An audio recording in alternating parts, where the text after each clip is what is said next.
Let me ask you something. How many LSAT prep books do you own? If you're anything like I was, your desk is drowning in them. I had all those 500-page LSAT prep phone books and I poured hours into them, doing every exercise, memorizing every game-changing strategy, and where did it get me? My scores were stuck in the mid 150s. Then I did something radical. I stopped using LSAT prep books altogether. Within weeks, my score shot up from the 150s to the 160s, and I finally ended up with a 175 on test day. And no, I didn't find a magic trick. I found something better, a strategy that actually works. Let me show you what I discovered. First, for those who don't know me, my name is Steve Schwartz. I've been teaching the LSAT since 2005, and I personally increased my own LSAT score from, yes, a 152 to a 175 on test day. For 3 straight months, I did everything the experts said I should do. I followed every chapter, memorized every formula, and worked through every exercise. My weekends were packed with drills, my evenings spent reviewing answers. But I couldn't break past the mid 150s. I started to panic.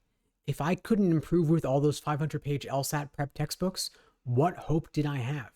Then, by accident, I stumbled across something unexpected. The highest scoring LSAT students weren't using LSAT prep books like I was. The ones scoring 170 plus weren't buried in endless diagrams or memorizing someone else's framework. They were doing something entirely different. When I analyzed the study habits of my 50 highest scoring students, I found a clear trend. Prep books were not central to their success. In fact, the students who improved the most were the ones who abandoned traditional prep books early. Here's why most LSAT books fall short. Prep books love to sell their proprietary methods, a foolproof reading comprehension framework, or a flawless flowchart for logical reasoning, methods that sound great, but they're rigid.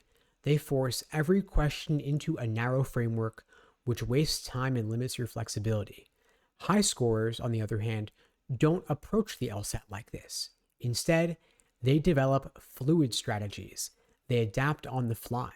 They understand that the LSAT isn't about following someone else's rules, it's about analyzing and solving problems in real time. How many times have you heard about quick tricks or shortcut strategies? Popular books love buzzwords like these because they sell. But the reality is, shortcuts might work on the easy questions, but they break down when the test gets harder.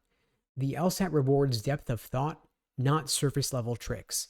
If you want to hit the 170s, you have to develop genuine analytical skills, skills that no shortcut can replace. So when I ditched the prep books, I built a new approach from scratch. I call it the raw material method. The idea is simple. Stop studying about the LSAT and start studying the LSAT itself. Instead of relying on someone else's system, I focused on direct engagement with real LSAT questions.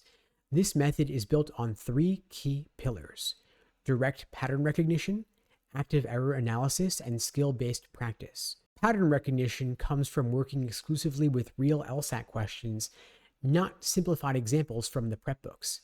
You group similar questions together to identify recurring patterns, and you build your own strategies personalized for you from these patterns instead of memorizing someone else's.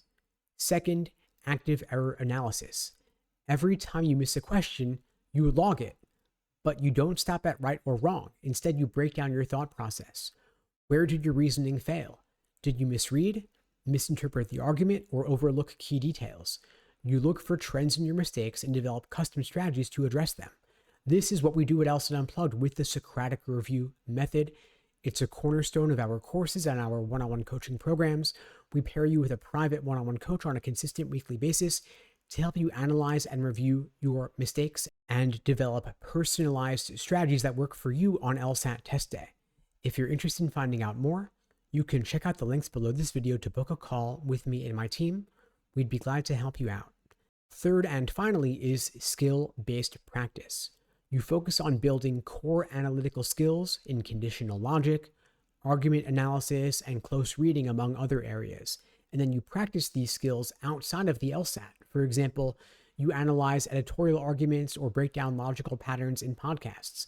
The goal is to make these skills automatic and transferable. When I fully committed to this method, the results were undeniable. My practice scores jumped from 155 to 165 in just 6 weeks. I shaved 5 minutes off my average completion time per section, and I felt confident facing even the hardest, most unfamiliar question types. But here's the real kicker. The improvements didn't just show up in practice, they stuck on test day itself when I scored a 175.